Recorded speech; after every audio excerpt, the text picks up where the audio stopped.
Salam sehat bagi kita semua.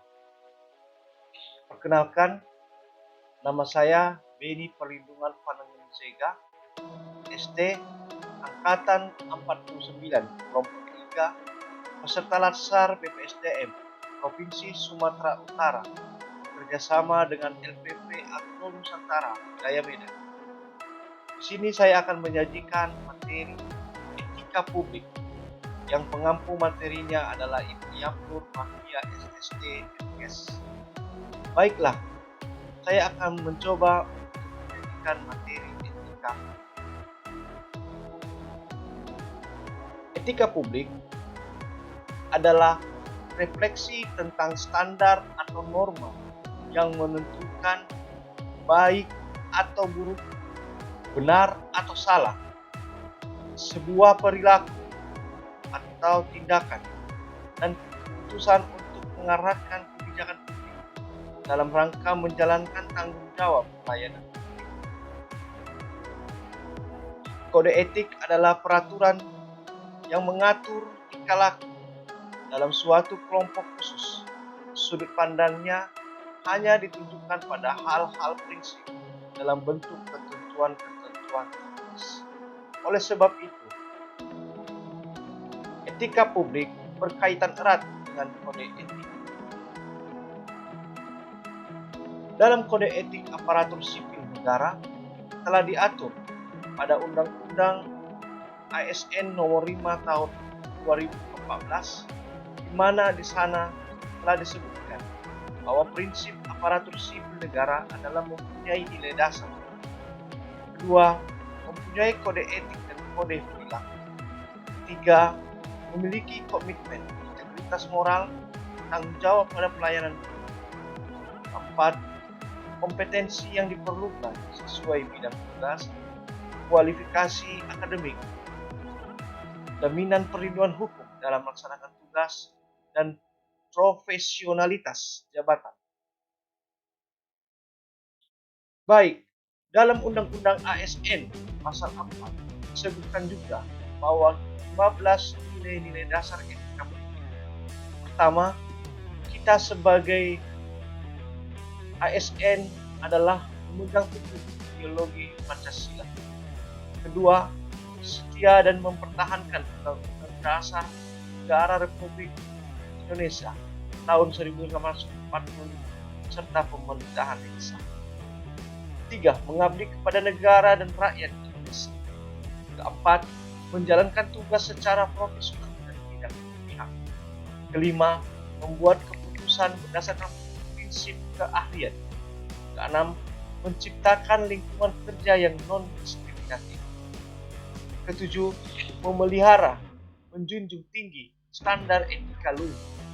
Kedelapan, mempertanggungjawabkan tindakan dan kinerja kepada publik. Kesembilan, memiliki kemampuan dalam melaksanakan kebijakan dan program pemerintah. Kesepuluh, memberikan layanan kepada publik secara jujur, tanggap, cepat, tepat, akurat, daya guna, berhasil guna, dan santun. Kesebelas, mengutamakan kepemimpinan berkualitas tinggi. Kedua-belas, menghargai komunikasi, konsultasi, dan kerjasama. Ketiga-belas, mengutamakan pencapaian hasil dan mendorong kinerja pegawai. 14, mendorong kesetaraan dalam pekerjaan dan meningkatkan efektivitas sistem pemerintahan yang demokratis sebagai perangkat sistem negara. Jadi, kita sebagai ASN telah diatur dalam etika publik pada Undang-Undang ASN.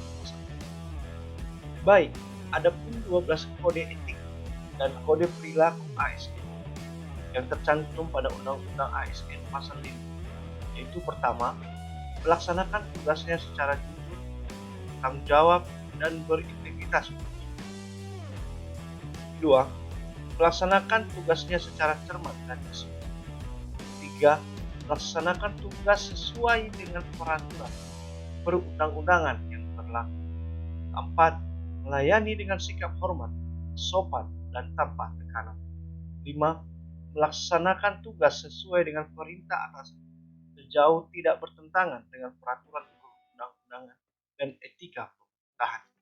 Keenam, menjaga kerahasiaan yang menyangkut kebijakan negara.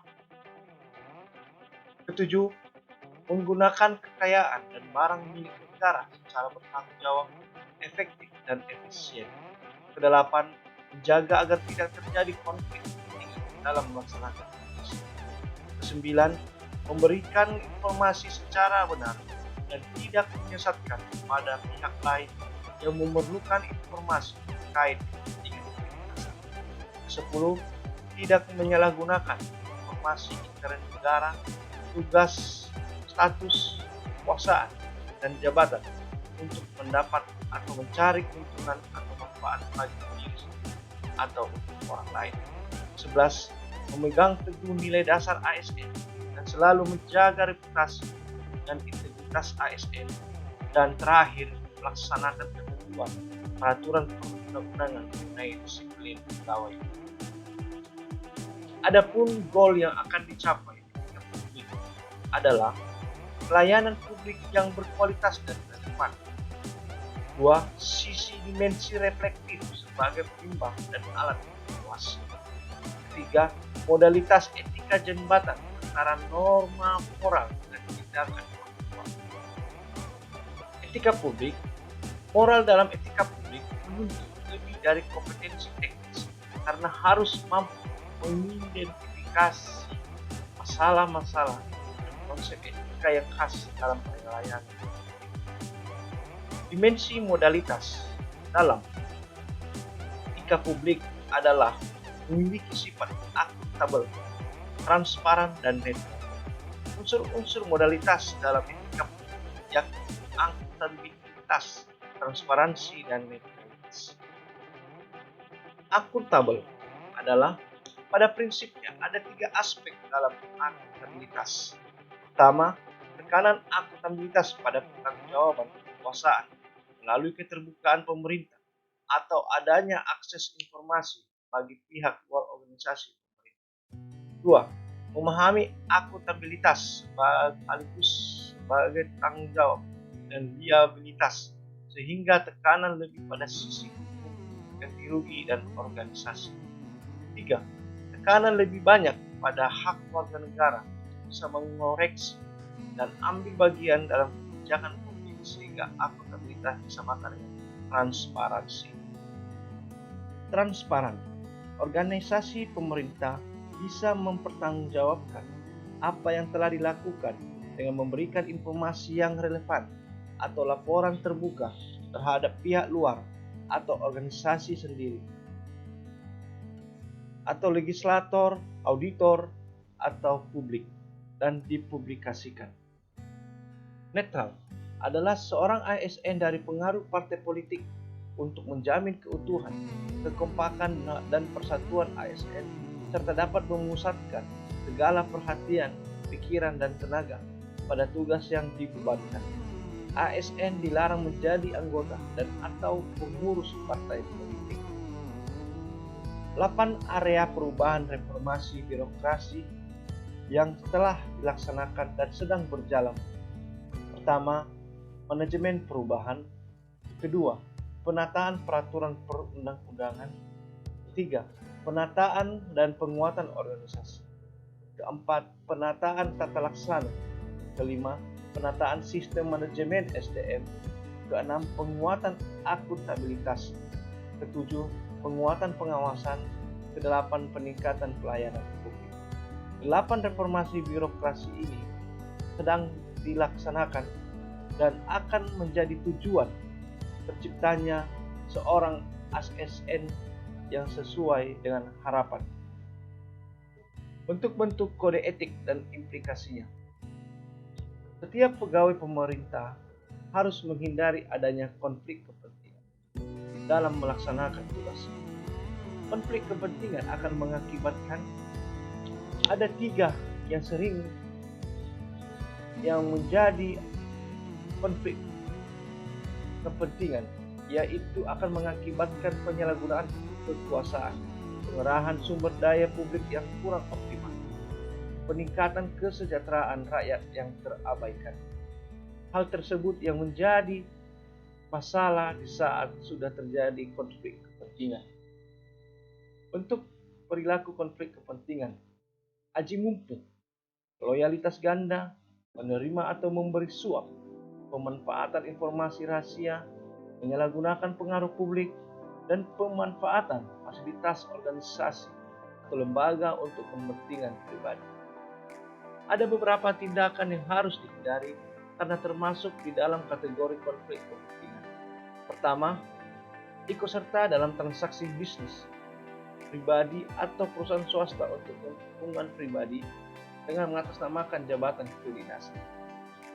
Membicarakan masa depan peluang kerja di luar instansi pada saat ia berada dalam tugas sebagai pejabat. Menerima segala bentuk hadiah dari pihak swasta pada saat ia melaksanakan transaksi untuk kepentingan kedinasan atau kepentingan pemerintah. Membocorkan informasi komersial atau ekonomis yang bersifat rahasia kepada pihak-pihak yang terkait. Terlalu erat berurusan dengan orang-orang di luar instansi pemerintah dalam menjalankan bisnis, pokoknya tergantung kepada izin pemerintah. Adapun sumber-sumber kode etik ASN. Pertama, Peraturan Pemerintah Nomor 11 Tahun 1959 tentang sumpah jabatan pegawai negeri sipil dan anggota angkatan perang. Kedua, Peraturan Pemerintah Nomor 21 Tahun 1999.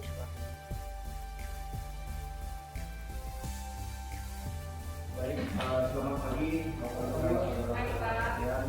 Kali ini kita akan membahas tentang kegiatan kita yang akan kita laksanakan besok. Jadi saya ada buat schedule untuk kegiatan kita, bisa Monica lihat schedule-nya dan juga apa saja kekurangan untuk kegiatan kita besok. Besok mungkin kekurangan di dana Pak dan juga di makanan mungkin Pak di rumah. Mungkin dia ada ini. Bisa disampaikan oleh Pak Lilian. Oke, terima kasih. Ya, oke. Bisa kita nanti buat untuk perbaikannya, ya bisa dilaksanakan lebih baik kegiatan kita besok. Mungkin itu yang bisa kita bahas hari ini. Ketiga, Peraturan Pemerintah Nomor 30 Tahun 1940. Keempat, Peraturan Pemerintah Nomor 42 Tahun 2004. Peraturan Pemerintah Nomor 53 Tahun 2010 tentang disiplin PNS. Peraturan Pemerintah Nomor 5 Tahun 2014 tentang aparatur sipil negara.